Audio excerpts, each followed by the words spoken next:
shoximizga urib turadigani bor. Muhtaram prezidentimizning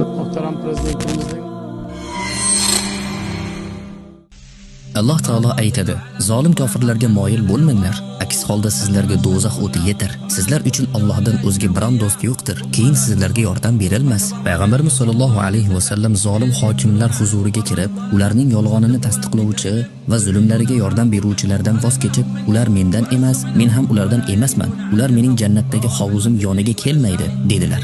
Allohning shariatini o'zgartiradiganlarni maqtab, ularga qarshi chiqqan musulmonlarni yomonlovchilar zolim hokimlar huzuriga kiruvchilardan ham yomonroqdirlar va yo'ldan battarroq adashganlardir. Kim Allohning shariatini o'zgartirayotganlarni maqtasa, musulmonlarga qarshi kofirlarga yordam bersa, ochiq oydin fosiqlik va sudxo'rlikni yoyayotganlarni maqtab, qo'llab-quvvatlasa, u Alloh va uning rasuliga qarshi urush ochgan bo'ladi.